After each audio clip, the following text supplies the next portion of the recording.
dengan segala pengharapan dan dengan mengucapkan Bismillahirrahmanirrahim, kegiatan pendataan sumber daya manusia dan sarana prasarana nasional untuk komponen pendukung pertahanan negara dengan ini saya nyatakan dibuka secara resmi.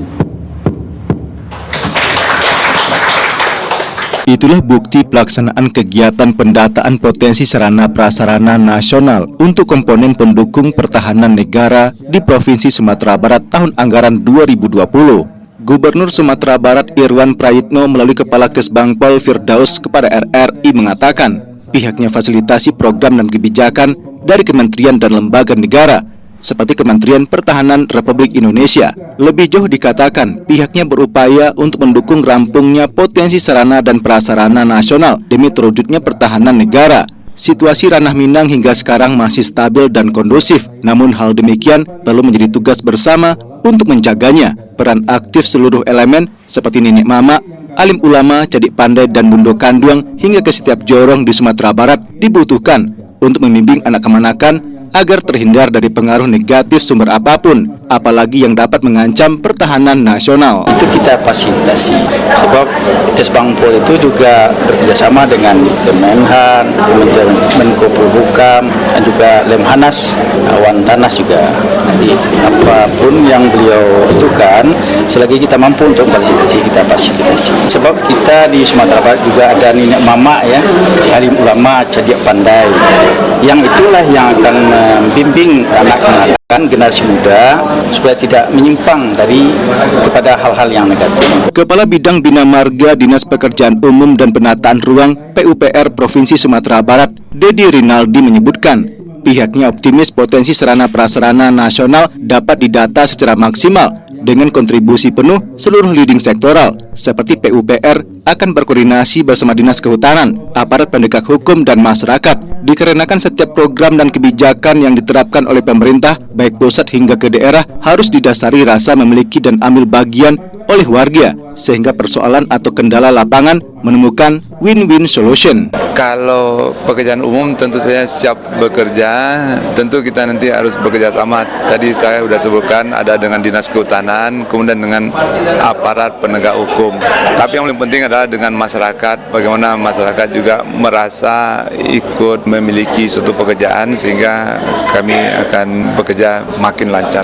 Sementara itu berdasarkan Surat Direktur Jenderal Potensi Pertahanan Kementerian Pertahanan Republik Indonesia nomor B-04-04-07-01 DJPOT tertanggal 24 Januari 2020, maka pemerintah Provinsi Sumatera Barat fasilitasi kegiatan pendataan potensi sumber daya manusia dan sarana prasarana untuk komponen pendukung pertahanan negara, di mana terdapat peserta yang berasal dari instansi pemerintah, BUMN, dan organisasi. Penuhi Aula Dinas Pengendalian Penduduk KB Kependudukan dan Pencatatan Sipil Provinsi Sumatera Barat pada Rabu 26 Februari 2020. Hasil paparan dalam kegiatan tersebut akan ditindaklanjuti dengan monitoring pendataan ke masing-masing instansi dan institusi oleh jajaran Ditsumdahan Ditjenpothan Kementerian Pertahanan Republik Indonesia. Ahmad Iksan melaporkan.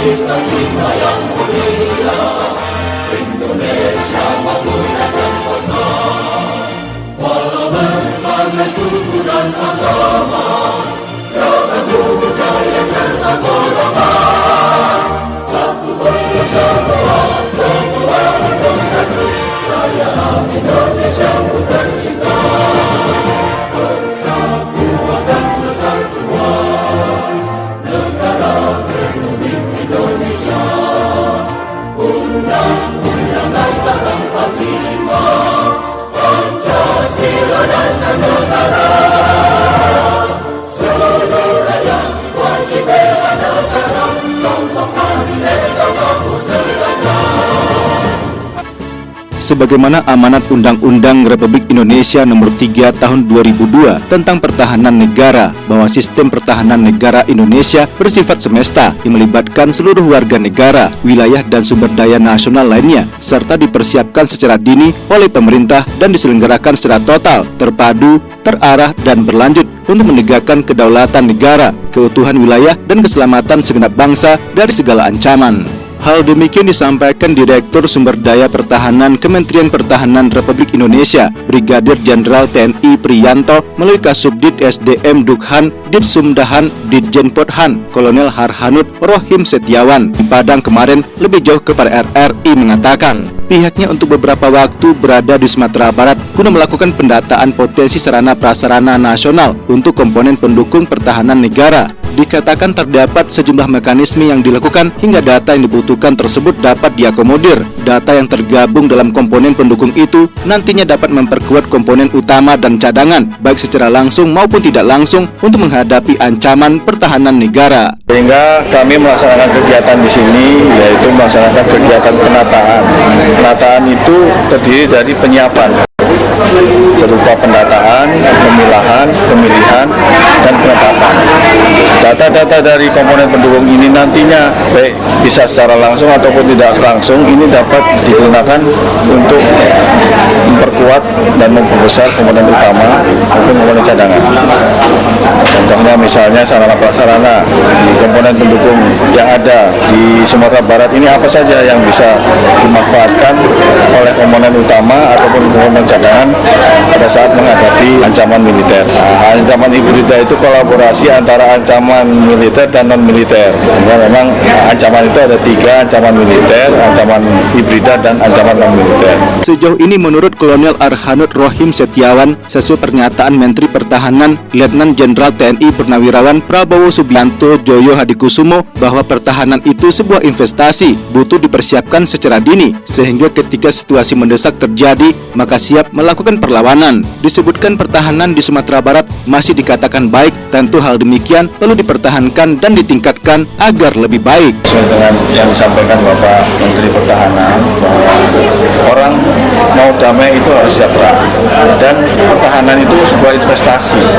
Seperti kalau orang ikut asuransi kesehatan, kan tidak menunggu sakit dulu baru dia bayar, tapi pada saat sehat dia persiapkan itu, sehingga pada saat dia sakit dia tidak kesulitan, sudah ada ya. Pada saat kita damai kita siapkan alat pertahanan, sistem pertahanan kita. Nah, pada saat perang kita sudah ready semua.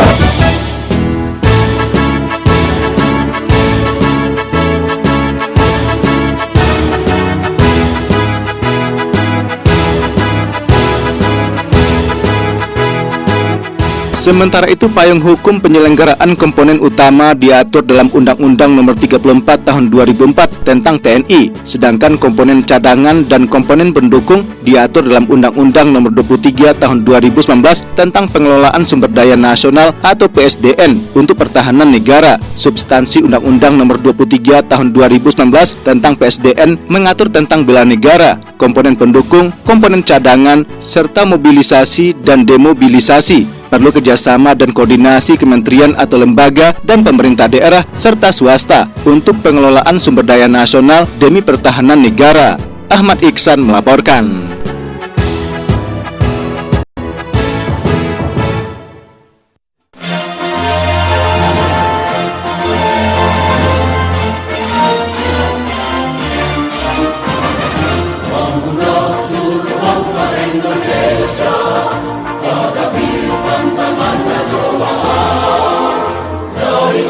Cita-cita yang mulia, Indonesia makmurkan sentosa.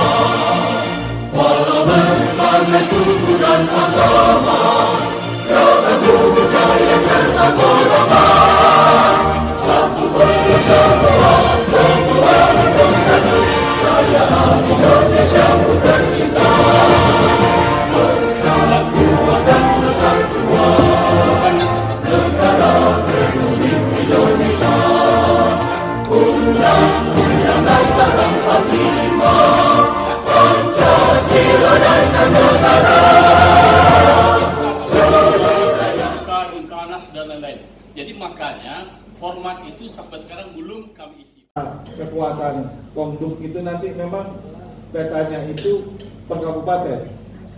Misalnya Satpol PP di sini mana? Kota Padang. Pada kami kebetulan sesuai dengan undangan yang ada yang sampaikan tentang penataan provinsi sarana prasarana nasional, kami hanya sifatnya melaporkan saja Pak dari Satuan Polisi Pamung Praja Provinsi Sumatera Barat untuk data mengenai SDM kita memiliki Sapras yang berkaitan yang mempengaruhi dengan pertahanan negara.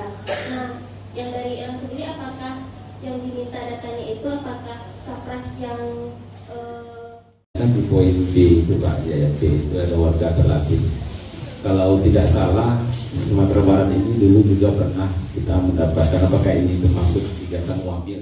Apabila itu diperlukan, itu yang untuk di dalam. Kemudian untuk Pak, untuk pemuda dan olahraga tadi, sudah di Kekuatan Udara kita butuh semacam atlet-atlet yang para layang, para motor, terjun payung, kita sangat butuh itu Pak.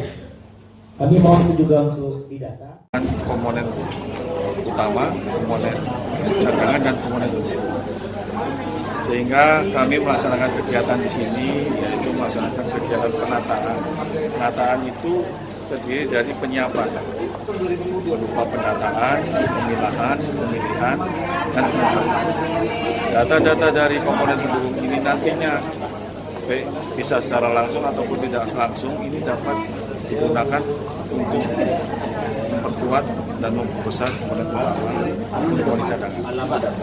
Contohnya misalnya sarana prasarana komponen pendukung yang ada di Sumatera Barat ini apa saja yang bisa dimanfaatkan oleh komponen utama ataupun komponen cadangan saat menghadapi ancaman militer. Tadi selain ancaman militer ada lagi ancaman lain.